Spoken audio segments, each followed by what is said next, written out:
Hi everyone. Tonight I'd like to talk to you guys about the media and bias. Is the news biased? All the news outlets are biased toward an eye-catching narrative. Media bias is the bias or perceived bias of journalists and news producers within the mass media and the selection of events and stories that are reported and how they are covered. Here are a few examples. NBC editing the 911 tapes to portray George Zimmerman as a race baiter, pushing Barack Obama's narrative that the Benghazi consulate attack was caused by an amateur video. It was reported that terrorists were at fault, not the video. No reporting on the current imprisonment of the video's director as well. Ignoring the consistently bad unemployment numbers, around 7%, since Obama's 2 terms as president of the United States. The term media bias implies a pervasive or widespread bias violating the standards of journalism, rather than the perspective of an individual journalist or article. According to the Media Research Center, the public claimed there was a media bias in favor of Hillary Clinton by a 3-to-1 margin during this past election. There are different types of biases in the media. Bias in the United States occurs when the media systematically emphasizes one particular point of view in a way that violates the standards of professional journalism, such as bias through selection and omission,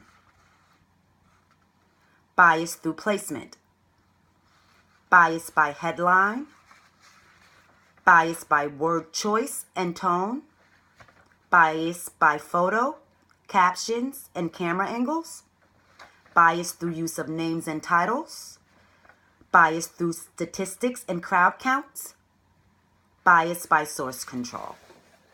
Those are just a few of the different biases that are in the news media. 77% of those surveyed by the Pew Research Center in the fall of 2016 said the media tend to favor one side, compared with 53% who said so in 1985. Negative views of the press is growing at a rapid pace. The public's assessment of the press has become increasingly negative since the mid-1980s. 2/3 of Americans say reports often are inaccurate, compared to about 1/3 in 1985. 77% say the press shows bias on political and social issues, while 80% say the media are often influenced by powerful people and organizations. Experts say the rise of cable television and the internet has led to more media outlets engaging in partisanship with less regard to accuracy. Watchdog groups are usually nonprofit groups there to look out for us, hopefully, supposedly. They're responsible for critically monitoring the activities of governments, industry, or other organizations and alerting the public when they detect actions that go against the public interest. Also, attempting to find the facts behind both bias reporting and unfounded claims of bias have been founded by some of these watchdog groups. National Council News was one of the original watchdog groups. Formed in 1973 as a nonprofit watchdog organization run by liberal journalist Walter Cronkite, who refused to cooperate. It was intended to combat bias in the news media. It was officially dissolved in 1983, unfortunately. However, it was a major failure as these liberal journalists could no longer agree on how to measure bias. Today's current liberal media bias culture has flourished in part to the National News Council, even though it is no longer functioning. Watchdog journalism informs the public about goings-on in institutions and society, especially in circumstances where a significant portion of the public would demand changes in response. This might involve fact-checking, statements from public officials. A Gallup poll found between 2001 through 2013, the public consistently thought the media was too liberal. According to the Pew Research Center in 2014, Fox News was considered to have more conservatives holding on to traditional values, while CNN viewers were considered liberal, open to new behavior or opinions, and willing to discard traditional values. Conservatives were said to lean towards MSNBC and CNN. There is no solid proof on whether political bias appears in the reporting of MSNBC, Fox News, or CNN. The principles of journalistic codes of ethics are designed as guides through numerous difficulties, such as conflicts of interest, to assist journalists in dealing with ethical dilemmas. The codes provide the journalists with a framework for self-monitoring and self-correction. Journalists in the United States and European countries have led in formulation and adoption of these standards. Codes can be found in news organizations in most countries with freedom of press. The First Amendment to the United States Constitution protects freedom of the press. This amendment is generally understood to prevent the government from interfering with the distribution of information and opinions.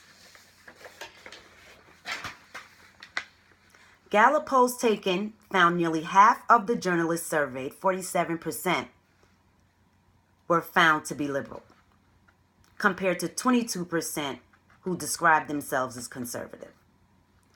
Gallup polls taken at the same time found just 18% of the public considered themselves liberal, and 34% of the public said they were conservative. Propaganda is deliberately misleading or deceptive information that is widely publicized in order to promote an idea, policy, or cause. The main point is that the information is deliberately spread so as to sway public opinion in favor of a specific agenda created by those in power. Propaganda uses the media to spread its message containing false information or lies, right out blatant lies, or false or hidden assumptions. In the book, Manufacturing Consent, Herman and Chomsky explained the propaganda model in detail. The model seeks to explain how populations are manipulated and how consent for economic, social, and political policies are manufactured in the public mind due to this propaganda. Their theory concludes that the way in which news is structured through ownership in corporations, funding from advertisers, efforts to discredit the independent media, anti-communist ideology as filters that bias news in favor of United States corporate interest, and the use of official government sources, which creates a constitutional conflict of interest, which acts as propaganda for under-democratic forces.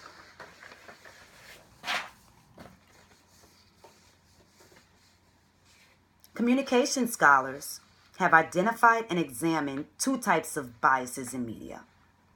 The first type, commonly referred to as partisan bias. It involves media reports that are slanted in favor of a particular political party. The second type of media bias is known as structural bias. It implies a pervasive or widespread bias violating the standards of journalism, rather than the perspective of an individual journalist or article.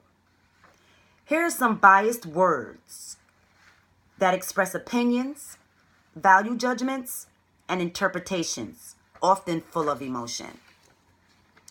An opinion can often be identified because the sentence contains biased words. Biased words express opinions, value, judgments, and interpretations. Often, they are full of emotion. Awful, amazing, bad, beautiful, best, and you guys can see the rest there on the slide. We all have options to change the channel, to seek out information. See what other channels are saying. See if they're saying the same thing. See if they're saying something different. The problem is when a media channel is driven by its biases, that it begins to misrepresent reality by distorting the opposition's point of view, producing fake news, and conspiracy theories. In conclusion, it's important that people work on their media literacy skills. Understand how media messages create meaning.